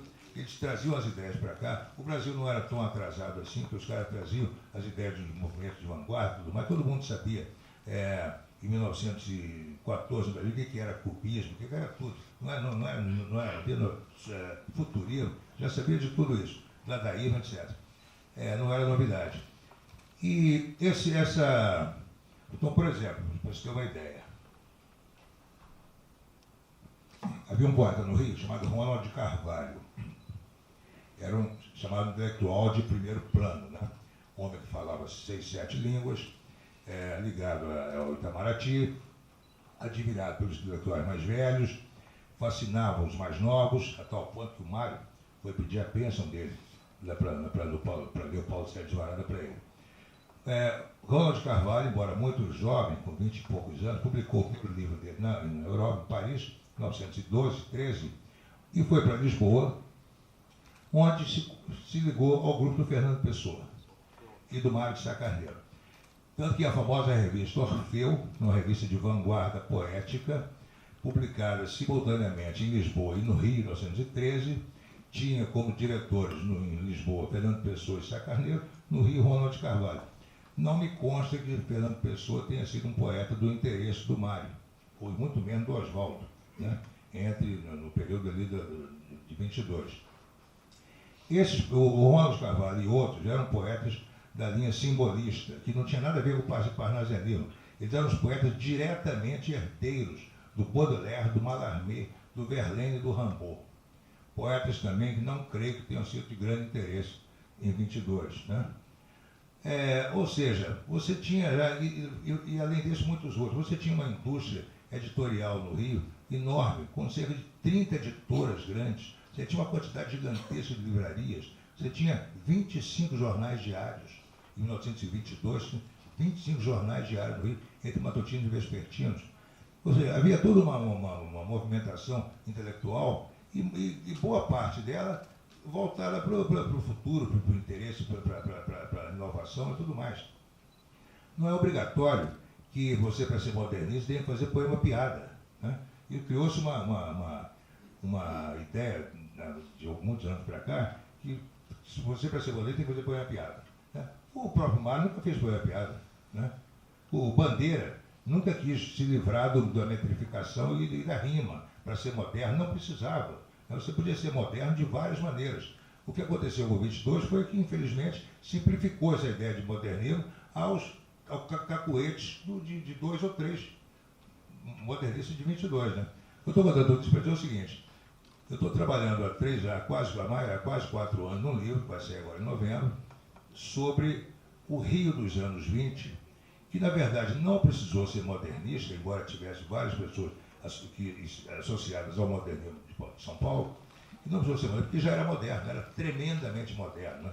Uma cidade de 1.200.000 habitantes, a única do Brasil acima de 1 milhão de habitantes, uma das 10 ou 12 maiores cidades do mundo, com uma quantidade, com uma vida comercial, no sentido assim, de literatura, de jornal, de mercado, de artes plásticas, mercado musical, mercado de teatro monumental, né? E que permitiu até uma série de coisas que impensáveis, talvez em outro lugar. Por exemplo, em 1927 surgiu o Teatro de Brinquedo, do Álvaro Moreira e da Eugênia Moreira, ou seja, um teatro de vanguarda que o Álvaro Moreira se considerava um modernista ligado à turma de São Paulo, e ele fez aquilo que não se fez em São Paulo na época, que é o teatro moderno, o teatro de brinquedo, que não era um teatro infantil, apesar do nome, era um teatro de vanguarda, muito interessante, deu origem, inclusive, dali a pouco tempo, ao teatro negro. Ou seja, você teve uma quantidade de escritoras cariocas, né, mulheres que dominaram a cena jornalística e literária, como a Crisanteme, a Albertina Berta, a Mercedes Dantas, a Juca Machado, ou seja, uma grande quantidade de mulheres que tomaram os seus lugares no jornalismo e na imprensa, sem ter que pedir favor a ninguém. Então, quando eu leio hoje, né, quando sai um livro aí da Júlia Lopes de Almeida, ou da Carmen Dolores, ou da Crisanteme, ou da Juca Machado, elas tiveram que lutar pelo fato de serem escritores e serem mulheres. Não é verdade. Elas eram completamente, elas estavam não vou dizer que estavam no poder, mas eram mulheres requisitadas. A Carmen Dolores foi a cronista mais bem paga do Brasil durante 10 anos. Ou seja, tudo isso era o Rio. E tudo isso era os anos 20 e tudo isso era moderno. E tudo isso andou sendo esquecido, ou nunca contado, né, nos últimos 100 anos. Eu acho que é exatamente por isso que São Paulo fez a Semana de Arte Moderna. Entendeu? Por que se constituiu em São Paulo? Às vezes eu até brinco que o modernismo paulista é o regionalismo de São Paulo, né? Mas eu digo, por que se constituiu em São Paulo um grupo militante? Foi o único lugar. Você não tinha uma militância, um grupo organizado de vanguarda militante modernista no Rio de Janeiro. Não tinha isso no Rio de Janeiro. Pois é, em São Paulo você tinha, além da cena mais acanhada, você tinha essa perspectiva de futuro. São Paulo estava no processo de olhar para frente e de querer se afirmar, né, em sua potência. O que acabou conseguindo, de alguma maneira, né, de passagem. Então, constituiu-se um grupo de vanguarda, militante, de uma militância modernista. No Rio não tinha militância modernista. As coisas aconteciam. Né? Então, acho que é preciso ter um pouco essa visão. De certa maneira, a Semana de Arte Moderna é uma demonstração da, entre aspas, inferioridade cultural de São Paulo perante o Rio. Isso não tinha Semana de Arte Moderna. Essa é a visão que eu tenho hoje desse processo. Você viu qual foi o livro que eu escrevi? É o outro lado dessa história, é o lado da história que se passa no Rio, né, envolvendo tudo, desde literatura, poesia, arte plástica, arquitetura, engenharia, sexo, comportamento, drogas, né, tudo. Né? E é um livro chamado Metrópole à Beira-Mar, e o subtítulo é O Rio Moderno dos Anos 20. Vai ser agora em novembro. Tem uma pergunta aqui. Eu sou um grande admirador do Rui Castro, acompanho as crônicas dele na Folha, acho um dos maiores cronistas. Mas eu tenho a impressão que vocês não estão sendo um pouco bairristas? Estamos sendo bairristas? Incluindo todo mundo. Todo mundo. Olha, quando se conta mais do outro lado da história, né, quer dizer, o outro lado, eu não vejo bairrismo, eu vejo uma tentativa de contar a história dos mais variados lados. Né? Só está se contando de um lado até hoje. Aliás, só acrescentando um pouco, o Mário de Andrade era um paulistano da Gema e não era bairrista, né? Ele, inclusive, se considerava brasileiro, não bairrista. Acho que ele deveria... Não paulista. Não paulista. Ele, inclusive, deveria ser nome de avenida aqui em São Paulo, né? Porque... Não, ele é nome de uma rua até larga, com 2 mãos lá na Barra Funda. É nome, evidentemente, da biblioteca, né? Que criou e tudo. Mas não é nome de avenida. Agora, a ironia é que o Vila Lobos, que era carioca, nunca morou em São Paulo, nunca compôs nenhuma música com o nome de São Paulo, é nome de avenida, nome de parque, um belo parque, e até nome de shopping. Acho que é a vingança do Rio de Janeiro por não ter sediado a semana, entendeu? Olha, eu queria limpar essa impressão que você teve. Não é absolutamente nada disso. Quer dizer, eu acho só que eu gosto de história, eu gosto de estudar a história e a história tem muitos lados, né? Então a ideia desse meu livro não é de maneira alguma opor o modernismo do Rio de São Paulo, de jeito nenhum. O Marcos tem toda a razão quando ele fala isso. Eu estou apenas querendo mostrar que havia uma cidade no Brasil na mesma época, que era uma cidade gigantesca, que tinha oferecia 1000 possibilidades de modernidade, e isso foi executado naquele tempo. Bom, eu queria comentar essa luz aqui tá horrível, algumas coisas que eu acho que são importantes. Em primeiro lugar, diferenciar a ideia de uma cidade moderna, mas de uma cidade capaz de produzir obras realmente de vanguarda e obras modernas. Então, às vezes, na discussão, eu sinto falta, por exemplo, de a gente pontuar, quer dizer, em 28, quando sai Macunaíma, quer dizer, não tem ninguém naquela altura que era capaz de escrever um livro daquele no Brasil. Então, isso é uma diferença. Mas, a questão da música, Pixinguinha, está dentro de Macunaíma. Ele participa de uma macumba. O Mário foi consultar o Pixinguinha. Então, isso é um episódio importante. São coisas que não pode esquecer um debate desse tipo, né? São várias coisas que são ditas aqui que eu acho que a gente, quando fala de Cavalcante, com certeza o Di Cavalcante é uma personagem fundamental do ponto de vista dessa articulação. Mas o capítulo posterior da semana, o desdobramento da Semana de Arte Moderna, se a gente for pensar, a gente teve uma exposição do Lazar Segal aqui antes da Anitta, sinal que tinha um mercado de artes plásticas importante. O Varchaves, que veio como arquiteto, né? Você tem depois a Anitta e você tem a Tarsila, quer dizer, não é um caso isolado. O que é importante a gente pontuar no modernismo paulista é uma quantidade de artistas e um desdobramento deles ao longo dos anos, não é? Eu acho que o Rio, nesse momento, tem um argumento do Antônio Cândido, acho que é até interessante, que a semana só pôde acontecer em São Paulo, não porque São Paulo era pujante naquele momento, o contrário, porque São Paulo era provinciano. Ocupar um teatro municipal no Rio, por algum grupo, seria impossível, a elite não deixaria, o tipo de elite que tinha no Rio. Agora, a elite, quando a gente fala em São Paulo, também é importante pontuar. O Paulo Prado não é uma elite qualquer. Ele escreve o prefácio do livro do Oswald de Andrade. Ele é um intelectual, ele escreve um livro como retrato do Brasil. Então, havia um ambiente, para além de uma elite, vamos dizer, que a gente poderia dizer, endinheirada, ela era uma elite letrada.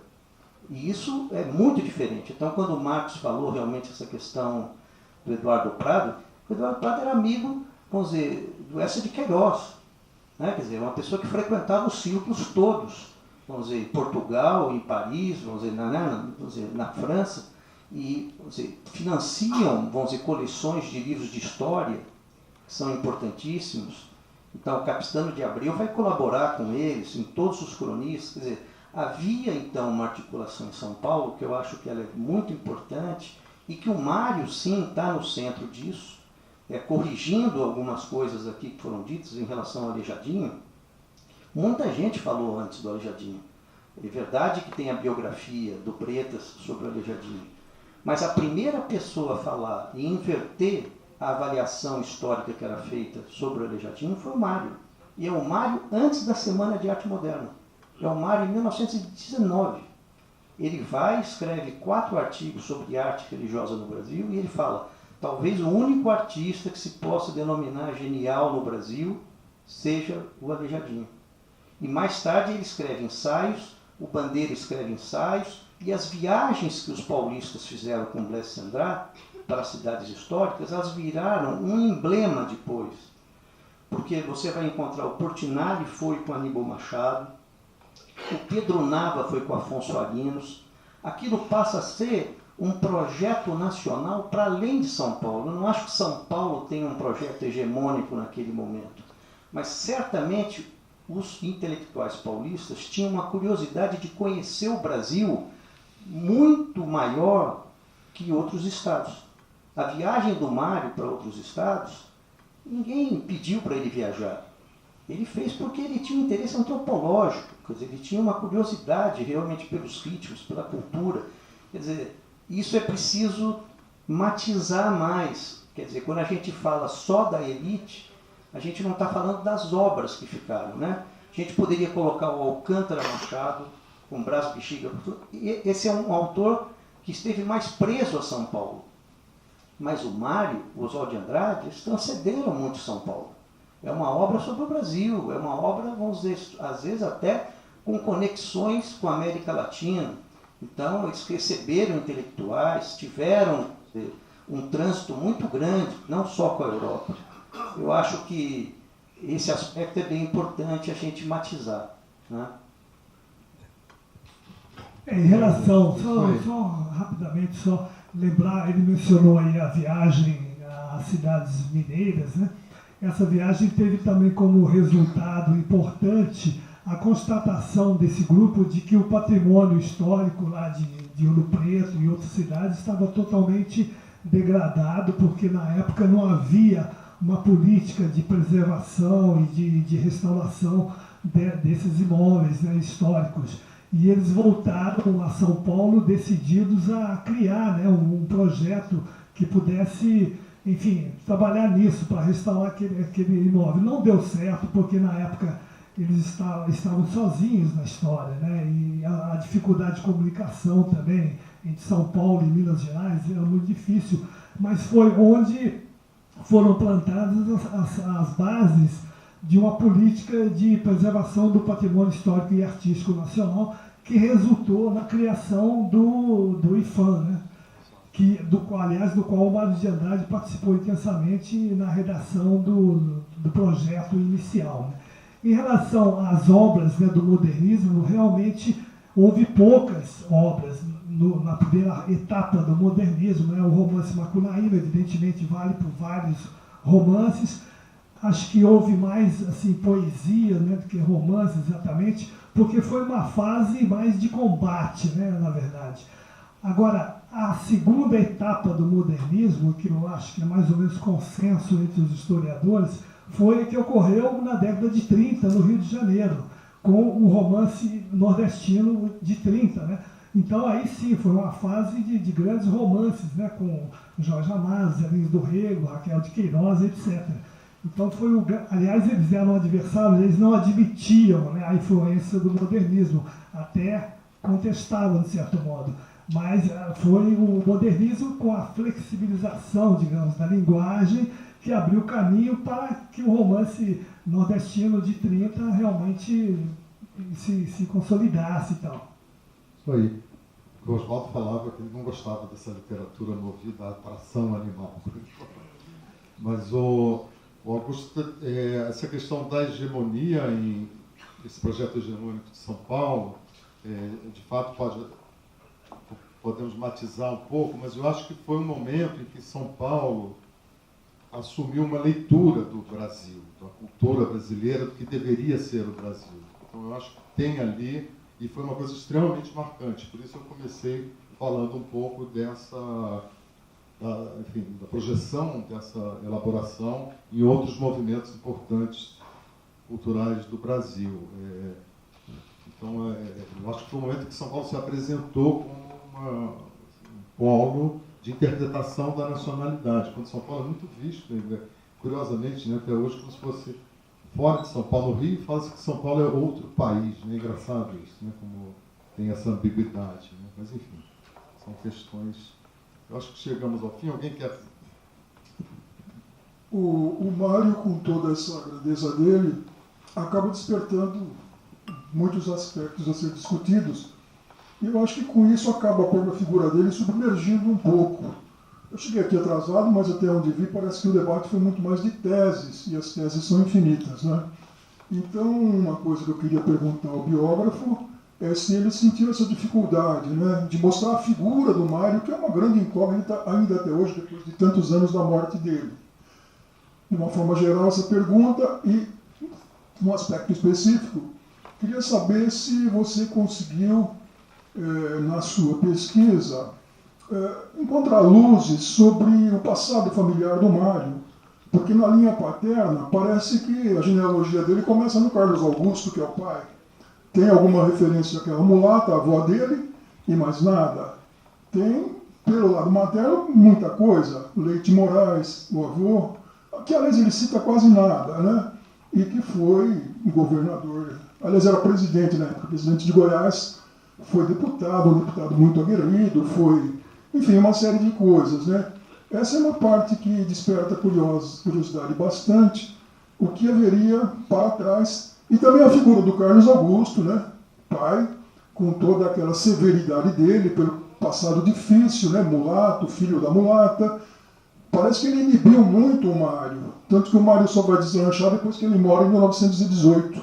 E até há uma ideia, que eu não vi em livro ainda, de que o Mário talvez não tivesse participado ou tido aquele papel na Semana de Arte Moderna se o Carlos Augusto, pai dele, não tivesse morrido em 1918. Eu falei no início, né, acho que você não estava aqui, rapidamente sobre essa parte, né, da família do Mário de Andrade, que foi uma das descobertas mais interessantes, né, que eu tive, porque na versão prevalecente, né, nos textos existentes, porque são textos de teóricos que não se deram ao trabalho, evidentemente, de pesquisar a biografia do Mário, né? Então, eu descobri muita informação muito interessante, por exemplo, a versão que domina hoje os textos é que o pai do Mário de Andrade era jornalista, né? Tinha sido jornalista, e que, enfim, que era filho de uma mulata e tinha uma irmã. Então essa mulata teria tido um casal de filhos, sendo o garoto se tornado o pai do Mário de Andrade. E aí que se chamava Manuela Augusta de Andrade, né? Então eu comecei a pesquisar isso e descobri que, primeiro, ela não se chamava Manuela Augusta de Andrade, mas Manuela Fortunata Pereira de Andrade. E teve 7 filhos, todos de pai incógnito. Assim está registrado no livro de batismo da Cúria Metropolitana. Sendo uma mulher e 6 homens, um deles o pai do Mário de Andrade, né? É uma história incrível e não muito, acho que, atípica da época, né? Porque o que intriga é quem seria o pai desses filhos, né? Há uma versão muito não confiável de que teria sido um estudante amigo do avô do Mário, né? do Joaquim, né? Leite Moraes, mas também não há assim, nenhuma comprovação. E ela era mulata e o Joaquim também era casado com uma mulata, né? E elas eram primas entre si. Então foi justamente essa herança que o Mário herdou e que o fez bastante consciente em relação à cultura negra brasileira. E é curioso, porque eu descobri também que o pai dele não foi jornalista, ele foi tipógrafo, dono de gráfica, comerciante, ou seja, foi várias coisas, mas um cara ligado em cultura. Ele gostava muito, até o fato de ele imprimir, né, muitos textos, libretos de óperas e livros na gráfica, fez com que ele tomasse contato direto com cultura e se interessasse. E descobri que ele foi poeta. Eu descobri um jornalzinho dos gráficos em que ele publicava vários poemas, até muito de qualidade, até com influência do romantismo e tal, porque poemas do século XIX, né? E escrevia crônicas também. E é curioso que o Mário, em nenhum momento, nunca mencionou esse fato. Ele escreveu centenas, milhares de cartas, né, o Mário de Andrade, nunca mencionou esse fato de o pai dele ter sido poeta e cronista. Então isso revela a incomunicabilidade, né, que havia entre o Mário e o pai dele, né? O pai dele muito fechadão também, provavelmente, até não gostava muito da tendência artística do filho, né? Então também nunca revelou isso. Então existem mais ou menos uns 20 poemas desse pai do Mário de Andrade, que talvez até se houver alguma oportunidade, acho que valeria fazer uma publicaçãozinha aí para divulgação disso, porque acho que contribui para o melhor conhecimento, né, da relação entre os dois, né? O pai dele acabou morrendo, né, em 1917 e ninguém ficou sabendo dessa história. Ô, Jado, faltou responder a grande pergunta sobre Mário de Andrade, que todo mundo está querendo fazer aqui. Sei qual. Para qual time ele torcia? Desculpa. Qual time ele torcia? Acho que era o paulistano, né? Aliás, tinha um Mário de Andrade, xará dele, né? Eu pensei que você ia dizer se ele era ou não, né? Porque essa é a pergunta, né, que todo mundo fez enquanto eu estava escrevendo a biografia, né? Ninguém queria saber, quais as principais ideias do Mário. Não, ele era ou não era gay, entendeu? Então é impressionante. Antissexual. Pois é, então realmente a versão que predomina é que ele era homossexual, e na verdade ele era bissexual. Há vários textos dele com interesse em mulheres, de aventuras amorosas com mulheres, enfim, em vários.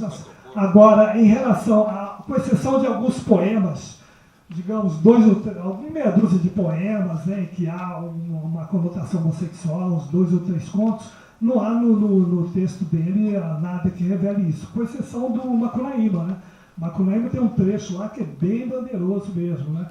É um momento em que os irmãos do Macunaíma chegam de uma pescaria, eles estão lá na mata e encontram o Macunaíma deitado lá, tudo folgado, aí pergunta para ele, né, o que você fez hoje? Aí ele diz, cacei viado, né? Aí ele conta como é que foi. Ele estava andando por um caminho, assim, aí esbarrou em algo macio. Aí ele diz assim, era a bunda do viado. E dá uma gargalhada. Aí o irmão dele pergunta, o que você fez? Eu comi. Então comeu, no caso, antropofagicamente, comeu o viado com tripa e tudo. Então isso daí pode gerar interpretações. O Mário de Andrade saía pela noite à caça, né? Agora, evidentemente que ele deu essa conotação da palavra viado com duplo sentido, né? Isso aí não há nenhuma dúvida. O que o Oswaldo Andrade quis dizer quando sugeriu o Mário no concurso de Miss Brasil 1929, sugeriu o Mário como Miss São Paulo? Essa aí foi a segunda fase da antropofagia, né? A segunda dentição, que foi uma fase porra louca mesmo, em que eles tinham uma página no Diário de São Paulo, e foi a fase de ataques, né? Ataques abaixo da cintura, e o pessoal do Oswaldo de Andrade criticava todo mundo, né? Por isso que o Oswaldo de Andrade ele teve muitos inimigos e ficou meio isolado, né? Nos anos 50, ele se queixava de que estava esquecido, que a obra dele não era reconhecida, porque ele provocou briga com todo mundo, na verdade. Fala-se muito da briga dele com o Mário de Andrade, porque afinal os dois eram os mais conhecidos do movimento, mas brigaram com ele o Paulo Prado, romperam a amizade definitivamente. O Paulo Prado, o Blessing András, o Alcântara Machado, o Ascenso Ferreira, lá de Recife, também brigou com ele. A dona Olívia Guedes Penteado brigou com ele, né? Depois que houve aquele escândalo em relação à traição da Tarsila, né, com a Dona Azeitona, né? Ele botava apelidos, né? Por exemplo, Tristão de Ataíde, que era um crítico, um dos melhores críticos literários, né, no Rio, pseudônimo do Alceu Moroso Lima. Era amigo e apoiava o movimento, então era uma figura importante. Mas ele era católico, conservador, e o Oswaldo de Andrade estava numa fase meio iconoclasta, e aí botou o apelido de Tristão de Ataíde de Tristinho do Ataúde, né? Quer dizer, é ridículo isso. Agora é curioso que ele tentou se reconciliar com o Mário, né? Várias vezes. Várias vezes, e no Congresso de Escritores, né, quando conversei com o Antônio Cândido, ele contou que o Mário e o Oswaldo ficavam no mesmo ambiente, e o Mário falava, fala para ele, para essa pessoa aí, não sei o que, não se dirigia ao Oswaldo. E foram feitas gestões para que o Mário cedesse, e ele nunca transigiu, né? Muito impressionante porque realmente ele deve ter sentido, o Oswaldo era danado de o Mário dizia que o Oswaldo ensinou ele a odiar. Exato, parecia tudo de ódio. Porque foi uma coisa que acho um acúmulo, né, digamos. Porque o Oswaldo ele tinha esse negócio de implicar, de criticar as pessoas, e o Mário aguentou muito, né, digamos. Então não era. E também a própria divergência estética, né? Porque o Oswaldo criou o movimento Pau-Brasil, depois o movimento antropofágico, então ali começaram as diferenças entre eles, né? Apesar do Mário até apoiar, digamos, colaborando na revista de antropofagia e tudo, mas ele não gostava muito desse movimento. Ele tinha várias críticas, digamos assim. Então, depois que não houve mais a compatibilidade, né, de ideias, aí eles começaram a se afastar e depois partiu para críticas pessoais. Né? Alguém mais? Bom, eu queria agradecer aqui a presença do Tércio, do Rui, de vocês todos. Hã? Vai ter autógrafo. E a gente deve publicar um resumo, uma síntese dessa conversa no domingo na Ilustríssima. Se vocês quiserem fazer considerações finais. Eu queria só fazer uma consideração final, que é a seguinte, né? Qual o legado, digamos, da semana, do movimento modernista hoje, né? Há muitas, acho que eu vejo umas semelhanças, porque em 1922, né, o impacto, né, digamos, do surgimento do avião, do automóvel, do rádio, enfim, das tecnologias da época, foi que causou, digamos, a intervenção artística, né, do pessoal para renovar a linguagem, para exprimir esse novo mundo que surgia, né? Então, hoje também nós sofremos, de certo modo, o impacto, né, das novas tecnologias, da internet, enfim, do celular e tudo, e que também tem alterado, né, o comportamento das pessoas e tal. Agora, eu não vejo, evidentemente, necessidade de uma renovação tão radical das artes, da cultura, como houve em 22, digamos. Não há necessidade, digamos, de uma semana de arte pós-moderna. Embora, acho que em 2022, eu espero que o ano inteiro haja eventos culturais no país todo, né? O problema hoje é mais grave, o Estado brasileiro que não é moderno, né? Ele não se modernizou. E isso é muito mais difícil, continua um Estado, digamos, do século até XIX, né? Temos muitos defeitos do século XIX, por exemplo, né? Então, eu acho que isso... Aliás, também era péssimo, era atrasadíssimo. O Brasil tinha 30 milhões de habitantes, 2 milhões votavam, se tanto. Né? 70%. O alfabetismo era 80% da população. Isso vinha desde a República, né? A República não resolveu nenhum problema do Brasil. Exatamente, e aí que está o grande mérito dos jovens modernistas, que ousaram criar num país atrasadíssimo, com 70% de analfabetos, 70% morando na roça, né? E ousaram conectar o Brasil ao que de mais avançado se fazia na Europa, né? Então, acho que foi uma grande audácia mesmo e coragem, né? Então, acho que esse conformismo, né? Acho que isso daí serve para todas as épocas, na verdade, inclusive hoje, né? Eu queria, obrigado por você ter feito isso, até que eu ia te cobrar, porque você falou no começo, né? Vamos ver os ecos da semana de 22 hoje. Obrigado, até. Porque tem uma coisa que a figura do Mário, controversa e tal, a gente não pode deixar de reconhecer a genialidade dele, principalmente no Macunaíma, e desse conceito maravilhoso que, apesar de cunhado no modernismo, é totalmente pós-moderno, né? Que é o conceito da antropofagia, essa mistura de alta e baixa cultura, enfim. Eu acho que tem uma coisa no movimento que começou a ser falada com o Marcos, que ele falou que começou a pensar essa identidade nacional e que depois foi exacerbada na figura do carioca e tal, que era uma celebração, que era a questão da festa do Brasil. E que foi uma coisa que moveu muito a gente até a ponto de ganhar a alcunha maravilhosa do país do samba e do futebol, essa coisa linda que foi massacrada. Então, se a gente pensar na herança do modernismo para 100 anos depois, a gente tem um país bem triste, uma tristeza. Eu queria saber como é que vocês veem isso em termos de produção, se você acha que é um dado, se a gente vai ter que se reinventar. Como é que vocês pensam isso em termos de estética? Não, eu estou inteiramente incapaz de falar sobre isso porque eu estou em 1930, 4 anos.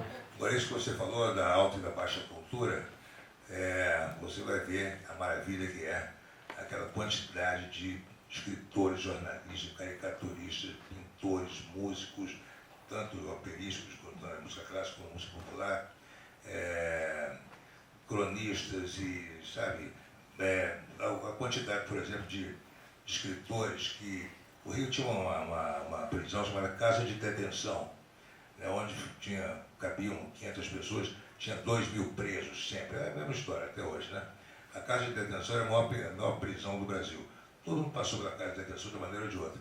Mas os escritores do Rio, pelo menos uns 4 ou 5, tiveram o interesse em passar meses, alguns até presos, né? O Orestes Barbosa, Teofilo e outros ficaram presos. Ele escreveu sobre a Casa de Detenção e descobriram poetas extraordinários entre os presos, né? Ou seja, isso é uma coisa, esse interesse pela cultura, a cultura brotando até sobre as condições mais adversas, né? Imagina você estar numa cela com 15 pessoas, de cada 3, e você escrevendo poesia. E não é que você estivesse escrevendo no papel, você escrevia no chão, com giz, ou na parede com as unhas, né? Só os presos mais abonados que faziam poesia tinham papel e lápis, né? Isso tudo está no meu livro. Vou ter que encerrar aqui, tem gestos desesperados. A gente precisa encerrar. O teatro vai ser usado como teatro na sequência. Temos que encerrar as conversas com